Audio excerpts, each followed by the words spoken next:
Hello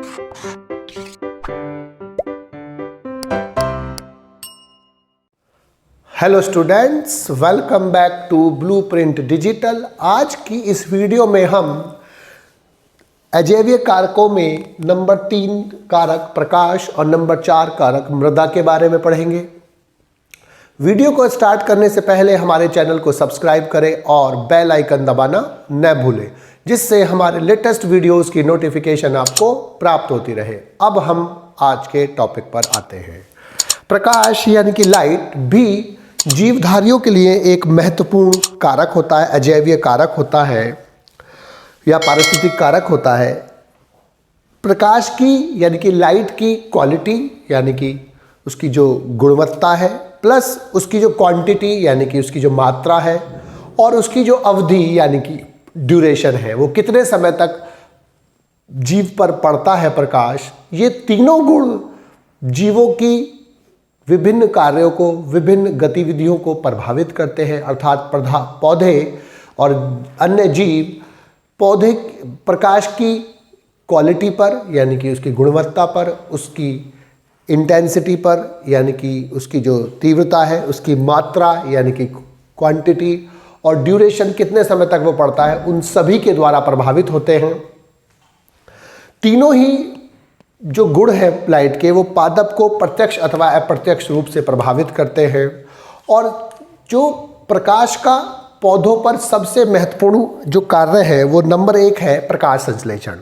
जो पौधे होते हैं प्रकाश की उपस्थिति में प्रकाश संश्लेषण यानी कि फोटोसिंथेसिस द्वारा भोजन का निर्माण करते हैं, जिसको वो स्वयं यूज करते हैं। और पौधों के द्वारा बनाए गए भोज्य पदार्थों पर ही संसार का प्रत्येक जीव प्रत्यक्ष अथवा अप्रत्यक्ष रूप से निर्भर रहता है। उस फूड पर ही जो हर्बीवोर्स होते हैं यानी कि शाकाहारी होते हैं, वो डायरेक्टली निर्भर होते हैं प्लांट्स पर, लेकिन जो कार्निवोर्स होते हैं, मांसाहारी होती है, वो इनडायरेक्टली यानी कि अप्रत्यक्ष रूप से पौधों पर निर्भर रहते हैं, पौधों के भोज्य पदार्थों पर निर्भर रहते हैं। जो प्रकाश संश्लेषण है वो क्लोरोप्लास्ट में होता है, हायर प्लांट्स में। और क्लोरोप्लास्ट में क्लोरोफिल उपस्थित होता है, जहाँ पर इनऑर्गेनिक CO2 और H2O को यूज करके फोटोसिंथेसिस द्वारा, प्रकाश संश्लेषण द्वारा भोज्य पदार्थों का निर्माण किया जाता है। 6 CO2 plus 12 H2O, light, chlorophyll, glucose बनता है C6H12O6 plus 6H2O plus 6O2, और ये O2 वायुमंडल में रिलीज कर दी जाती है, CO2 यूज की जाती है, जिससे वातावरण में CO2 कम हो जाती है और O2 निकाली जाती है, O2 का लेवल बढ़ जाता है। इसी O2 पर संसार का प्रत्येक जीव प्रत्यक्ष अथवा अप्रत्यक्ष रूप से निर्भर रहता है। जो वायवीय जीव होते हैं वो सभी इसी ऑक्सीजन का प्रयोग करते हैं। प्रकाश पादप अंगों के तापमान को बढ़ा देता है।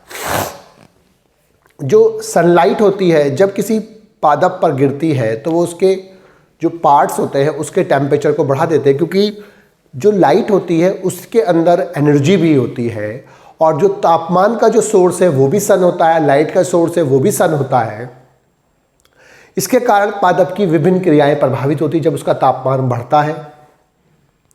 प्रकाश द्वारा तापमान में वृद्धि होती है और इससे वाष्पोत्सर्जन की दर प्रभावित होती है, क्योंकि वाष्पोत्सर्जन जब अधिक तापमान होता है तो ज़्यादा होता है और जब कम तापमान होता है तो कम होता है। इसलिए लाइट जब ज़्यादा होती है, ज़्यादा तीव्र होती है, ज़्यादा इंटेंसिटी वाली होती है, तो जब वो पादपों पर गिरती है तो पादपों का जो टेम्परेचर होता है, तापमान होता है, वो बढ़ता है, जिससे वाष्पोत्सर्जन ज़्यादा होता है। अर्थात ये वाष्पोत्सर्जन को भी प्रभावित करता है प्रकाश।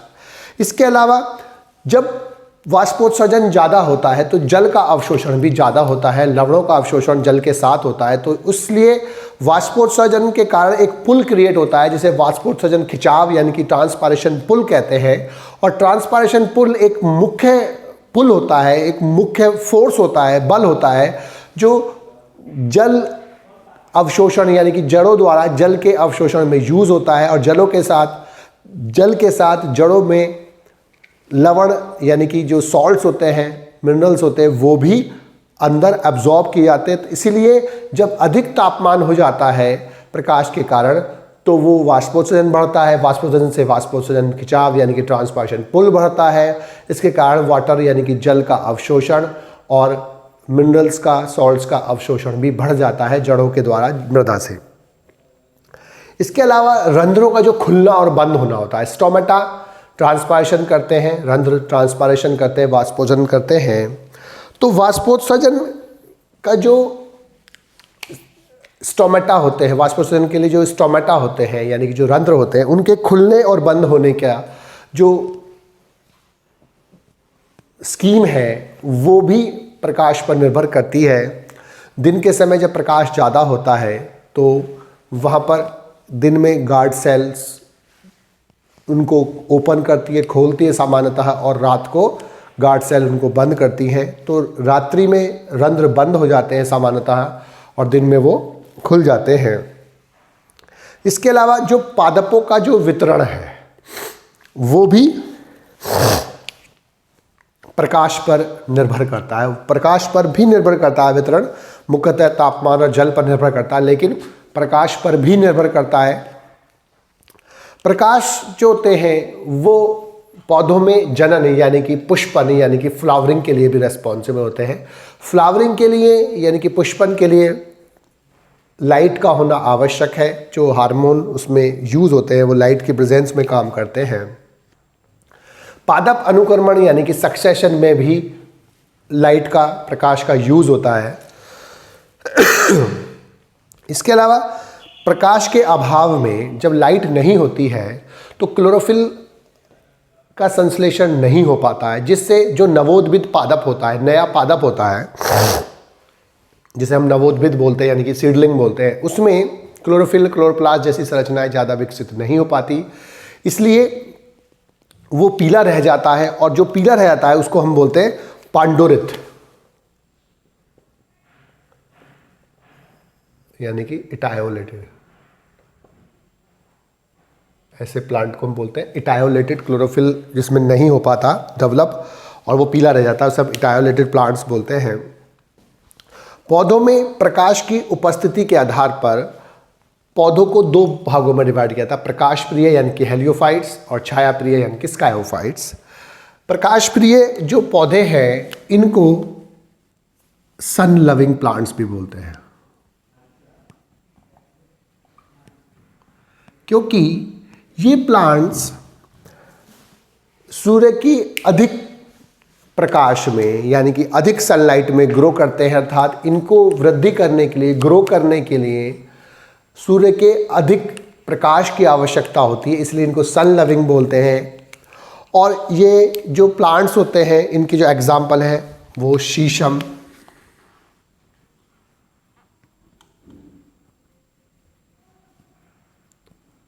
सूर्यमुखी यानी कि जो सनफ्लावर होता है वो इसका एग्जाम्पल होता है। अधिकांश रोजेज, अधिकांश गुलाब और अनेक डाइकॉट्स प्लांट्स, मोनोकॉट प्लांट्स ऐसे होते हैं जो हाई लाइट इंटेंसिटी में ग्रो करते हैं, अधिक प्रकाश में ग्रो करते हैं। लेकिन जो छायाप्रिय पौधे होते हैं वो वे प्लांट्स होते हैं, इनको हम बोलते हैं शेड लविंग।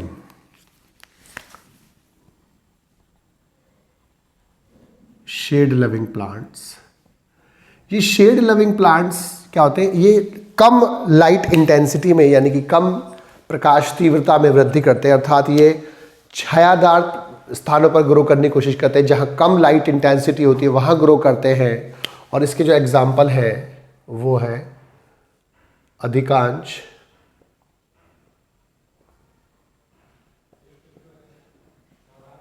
ब्रायोफाइटा तथा अधिकांश टेरिडोफाइटा।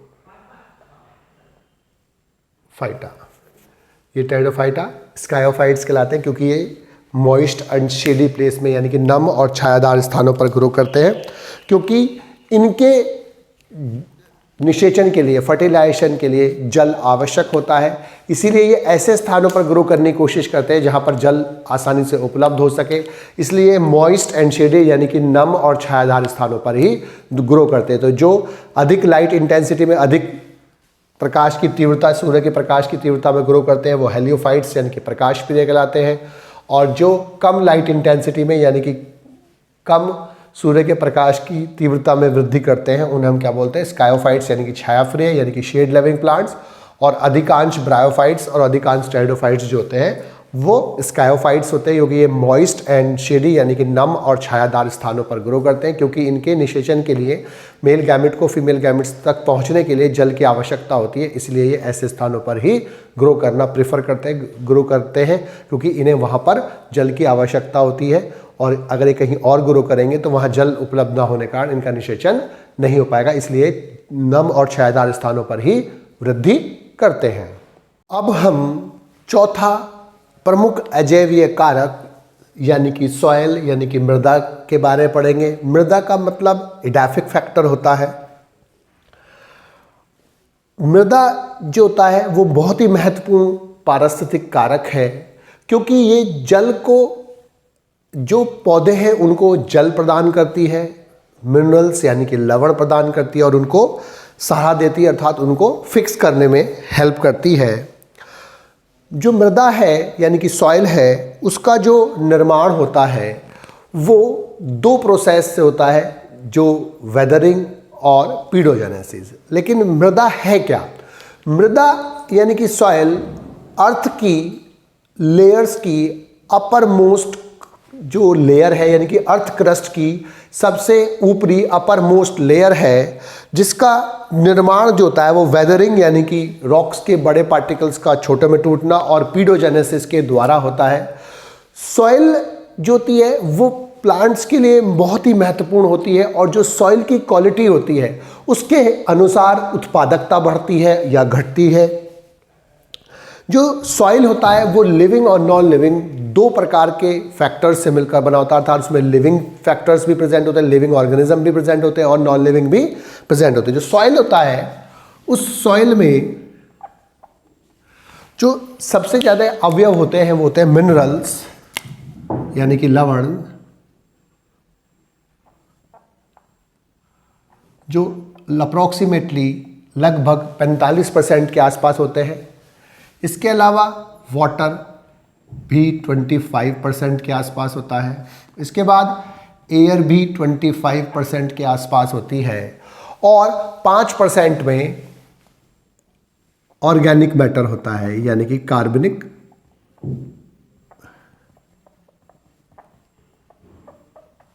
मैटर होता है, कार्बनिक पदार्थ होते हैं, वो 5% होते हैं। और इस कार्बनिक पदार्थ में, ऑर्गेनिक मैटर में दो प्रकार के चीज़ें होती हैं, लिविंग यानी कि जीवित और नॉन लिविंग,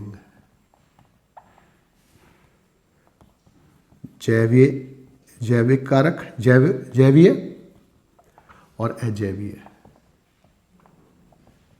जो नॉन लिविंग पार्ट होता है इसका, वो नॉर्मली प्लांट और एनिमल्स ऑर्गेनिज्म की डेड बॉडीज़ होती हैं जो मृत्यु के बाद प्रेजेंट होती हैं, और जो लिविंग ऑर्गेनिज्म होते हैं वो जैविक कारक होते हैं। जैसे सॉइल में बहुत सारे बैक्टीरिया प्रेजेंट होते हैं। किसी भी जगह पर जो सबसे ज़्यादा बैक्टीरिया पाए थे वो सॉइल में होते हैं। पूरे वर्ल्ड में जो सबसे ज़्यादा पॉपुलेशन होती है वो बैक्टीरिया की होती है, और बैक्टीरिया का जो सबसे रिचेस्ट सोर्स है, सबसे ज़्यादा जो बैक्टीरिया पाए जाते हैं वो सॉइल में पाए जाते हैं। सॉइल का जो बनना होता है वो दो चीज़ों पर निर्भर करता है या दो फैक्टर्स पर निर्भर करता है। Number 1 weathering plus pedogenesis. Pedo word soil के लिए लगाते हैं, इसलिए सॉइल के अध्ययन को हम पीडोलॉजी बोलते हैं। पीडोलॉजी, लॉजी माने स्टडी और पीडो मतलब सॉइल। तो सॉइल यानी कि मृदा के अध्ययन को हम क्या बोलते हैं, पीडोलॉजी बोलते हैं। तो मृदा का निर्माण इन दो प्रोसेस से होता है, पीडोजेनेसिस और वेदरिंग। वेदरिंग का मतलब क्या होता है, बड़े रॉक पार्टिकल्स का स्मॉलर में, छोटे में टूटना।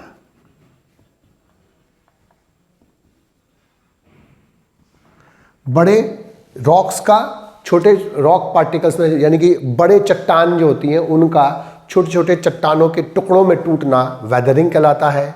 और पीडोजेनेसिस का मतलब होता है फॉर्मेशन ऑफ सॉइल, यानी कि मृदा का निर्माण। मृदा का निर्माण, बेसिकली मृदा का निर्माण का मतलब क्या है कि जो वेदर्ड रॉक पार्टिकल्स हैं, यानी कि जो वेदरिंग के बाद बने हैं वेदर्ड रॉक पार्टिकल्स,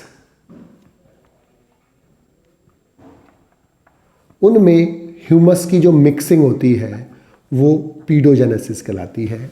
ह्यूमस क्या होता है? ह्यूमस एक ब्राउन कलर का, भूरे कलर का एमॉर्फस सब्सटेंस होता है। एमॉर्फस का मतलब जिसका कोई आकार निश्चित नहीं होता, यानी कि जिस अनिश्चित आकार का एक सब्सटेंस पदार्थ होता है जिसका निर्माण लिटर से होता है या डिट्राइटस से होता है।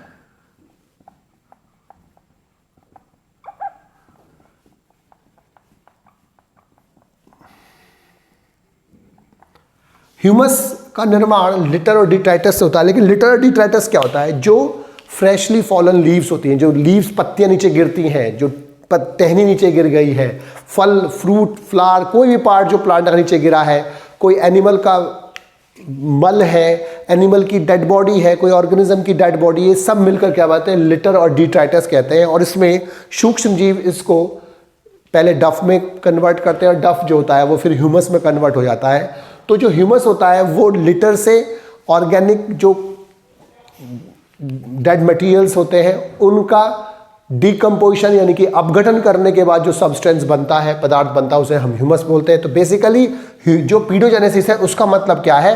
ह्यूमस का जो रॉक्स के पार्टिकल्स, बड़े पार्टिकल्स से छोटे पार्टिकल्स बने हैं, उन यानी कि कणों का, जो वेदर्ड रॉक कणों के साथ ह्यूमस की मिक्सिंग को पीडोजेनेसिस बोलते हैं। और सॉइल बनने का जो काम होता है वो बहुत धीमा होता है और 1 इंच सॉइल बनने में 500 से 1000 साल लगते हैं, वर्ष लगते हैं। अब जो विभिन्न स्थानों पर जो मृदा की जो प्रकृति होती है और जो गुण होते हैं वो भिन्न भिन्न होते हैं और वो कई सारे कारकों पर, फैक्टर्स पर निर्भर करते हैं। सबसे पहले उस क्षेत्र की जलवायु यानी कि क्लाइमेट जो है उस एरिया का, उस पर निर्भर करता है। दूसरा, मृदा का स्थानपन्न यानी कि ट्रांसपोर्ट कैसे हुआ है, वो सेडिमेंट्री है या अवसादी बोलते हैं इसको। इसके अलावा चट्टानों की अपचय क्रिया यानी कि वेदरिंग प्रोसेस, इसको क्या बोलते हैं हम? अपचय बोलते हैं वेदरिंग को। अपचय क्रिया कि वेदरिंग कहाँ हो रही है, कैसे हो रही है। इसके बाद मृदा का विकास यानी कि जो पीडोजेनेसिस हो रहा है वो कैसे हो रहा है। मृदा की जो विभिन्न विशेषताएं होती हैं, जैसे मृदा का संगठन, मृदा किन किन चीज़ों से मिलकर बनी होती है, कणों का साइज, उसके जो पार्टिकल्स है, कण है, उनका साइज कितना है, और उनमें जो पुंजन है, उनका जो मिक्सिंग है वो कैसे है। मृदा का जो अंतःस्रवण यानी कि परकोलेशन और जल धारण क्षमता उसको निर्भर करता है, यानी कि जो मृदा के जो सबसे महत्वपूर्ण गुण है वो है परकोलेशन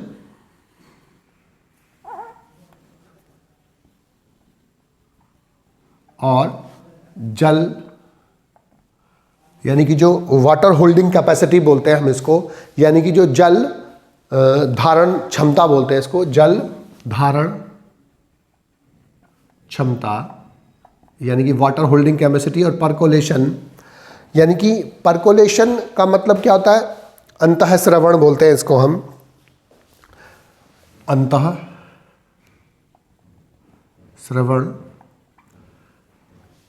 ये दोनों चीजें, अंतःस्रवण और जल धारण क्षमता, मृदा के कणों के साइज पर निर्भर करती है। गणों, उसका जो संगठन है वो किन किन चीज़ों से मिलकर बनी होती है उस पर निर्भर करती है, और उनका पुंजन उन पर निर्भर करती है। तो परकोलेशन का मीन्स क्या होता है? यहाँ पर 2 वर्ड हम यूज करते हैं, परकोलेशन यानी कि अंतःस्रवण और लीचिंग। अंतःस्रवण परकोलेशन का मतलब क्या है कि सॉइल से जल का नीचे जाना, ग्रेविटी के कारण जल का नीचे की तरफ जाना, वर्षा के जल का या किसी भी जल का नीचे जाना, इसे हम परकोलेशन बोलते हैं। और वाटर होल्डिंग कैपेसिटी का मतलब क्या होता है? जल की जो मात्रा जो कैपिलरी जल की जो मात्रा है वो जो सॉइल अपने अंदर बरकरार रखती है, होल्ड करके रखती है, उसे हम वाटर होल्डिंग कैपेसिटी यानी कि जल धारण क्षमता बोलते हैं। अब जब रॉक अपचय क्रिया होती है, वेदरिंग होती है सॉइल की, तो सॉइल की वेदरिंग के समय अनेक पार्टिकल्स बनते हैं, अनेक प्रकार के कण बनते हैं, जिनमें से प्रमुख कण जो है वो एक तो होता है क्ले। पहला कण होता है क्ले। क्ले को हम बोलते हैं चिकनी मिट्टी।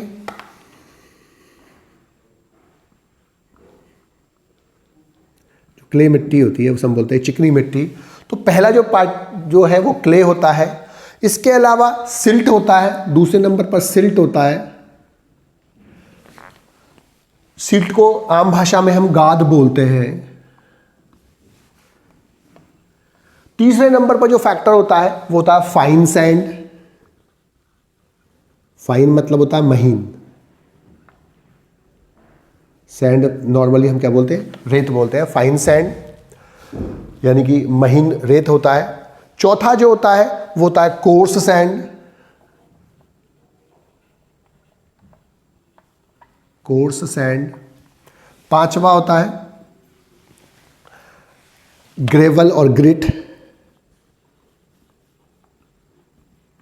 और सिक्स्थ होता है, जो सिक्स्थ है वो है कोर्स ग्रेवल।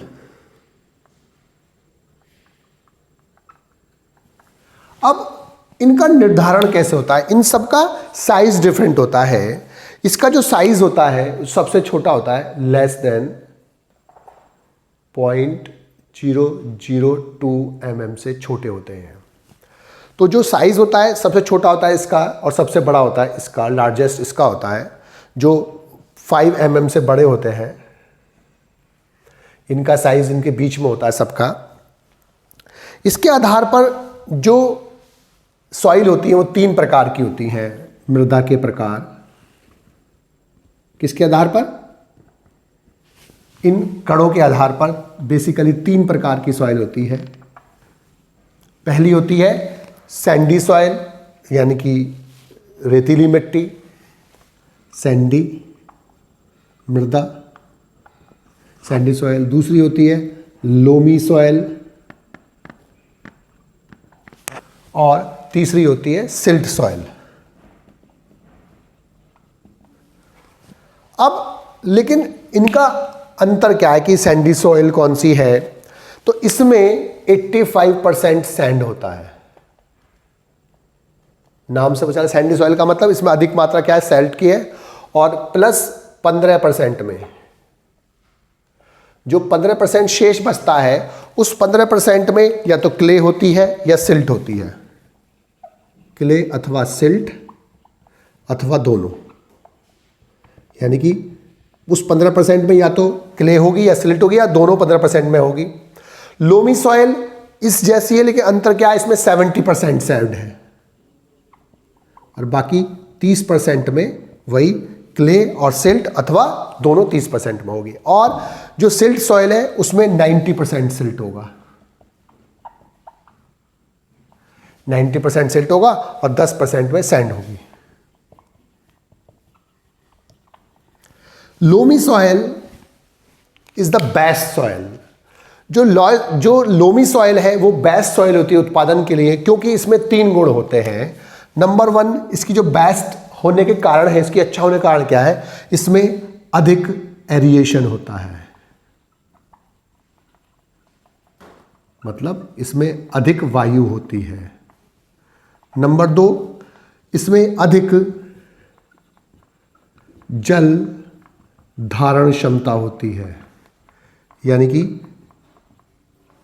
वाटर को ये होल्ड करने की ज़्यादा इसमें कैपेसिटी होती है।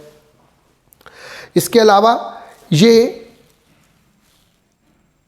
High water holding capacity, high aeration होता है, और इसका पीएच भी सूटेबल होता है, जो उत्पादन के लिए अधिक जरूरी होता है।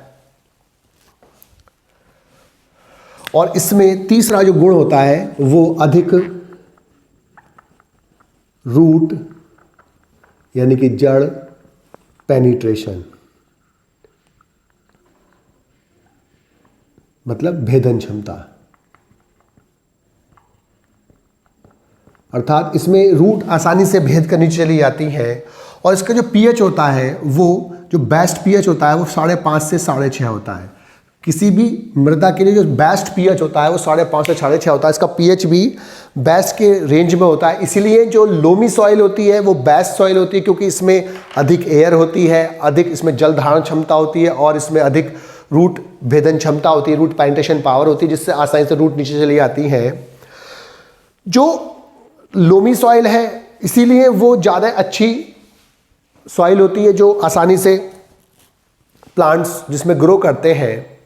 अब जो मृदा है, इस मृदा के साथ साथ कुछ अन्य फैक्टर्स भी होते हैं जो किसी भी जगह पर वनस्पतियों की वितरण को और उसकी उत्पादकता को प्रभावित करते हैं। जो वनस्पतियों के साथ साथ जो सबसे महत्वपूर्ण जो मृदा की जो क्वालिटी है, उसमें सबसे पहले तो पीएच होती है उसका खनिज संगठन, वो किसमें खनिज लवण कितने पाए जाते हैं। इसके अलावा उनका जो सब मिलकर टोपोग्राफी के साथ ये निर्धारित करते, स्थलाकृति बोलते हैं इसको। स्थलाकृति का मतलब क्या है?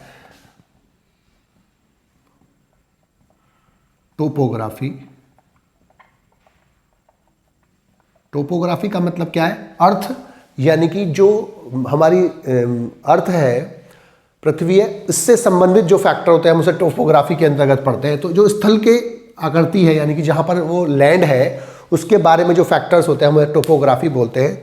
तो मृदा की पीएच, उसका संगठन और लवण आदि के साथ साथ टोपोग्राफी ये निर्धारित करती है कि किस जगह पर कौन सा प्लांट विकसित होगा, कौन सी वनस्पति विकसित होगी। क्योंकि जो सूर्य का प्रकाश है वो भी निर्धारित करता है, इक्वेटर से दूरी ये भी निर्धारित करती है कि कौन सा प्लांट पाया जाएगा। तो इसीलिए ये सब मिलकर ये तय करते हैं कि किस जगह कौन सा प्लांट पाया जाएगा, और इसी प्लांट के आधार पर, पादपों के आधार पर ही उस जगह जंतु पाए जाते हैं कि कौन सा विशेष प्रकार का जंतु उस विशेष प्रकार के क्लाइमेट और विशेष प्रकार के पौधों के साथ पाया जाएगा। जलीय जो पर्यावरण होता है, यानी कि जो एक्वेटिक हैबिटेट होता है, उसमें जो लाइट होती है वो बहुत इंपॉर्टेंट रोल प्ले करती है। ऊपर की जो रेंज होती है उसमें जो होती है लाइट प्रेजेंट होती है, नीचे की तरफ लाइट एब्सेंट होती है। जो कोने का जो सिरा होता है, जो जल स्रोतों का जो किनारे होते हैं, उन्हें हम लिटोरल जोन बोलते हैं। और जो साइड वाले हिस्से होते हैं उनको हम, जो बीच वाला हिस्सा होता है उसे लिटोरल जोन बोलते हैं। लिमेंटिक जोन, लिटोरल जोन होते हैं। जो बीच वाला हिस्सा होता है उसमें एक हिस्से में लाइट आती है, दूसरे में लाइट नहीं पहुंचती और सबसे लास्ट में नीचे भी लाइट नहीं पहुंचती। इसीलिए जो ऊपर वाले एरिया है वहां पर केवल ज़्यादातर उत्पादक यानी कि प्रोड्यूसर्स पाए जाते हैं, और जहां पर लाइट नहीं पाई जाती वहां पर उपभोक्ता पाए जाते हैं, प्रोड्यूसर्स नहीं पाए जाते, क्योंकि वहां पर लाइट नहीं पहुंच पाती। इसके लिए जो जलीय पर्यावरण है उसमें जलाशय की जो तली होती है, यानी कि जो बॉटम होता है, इसे अवसाद बोलते हैं, वहाँ के गुण अलग होते हैं। वहाँ पर लाइट नहीं पहुँचती, वहाँ पर प्रोड्यूसर्स नहीं होते हैं, तो वहाँ पर जो जंतु होते हैं वो भी पाए जाते हैं। और उन जंतुओं को वहाँ पर हम नित्यलस्थ यानी कि बैंथिक बोलते हैं। और जैसे जो वाटर होता है उसमें एक फिश होती है रेज, और वो रेज ज़्यादातर बॉटम पर पाए जाते हैं। इकाउंडरमेटा जो होते हैं संघ के जंतु, वो बॉटम पर पाए जाते हैं, बैंथिक बोलते हैं।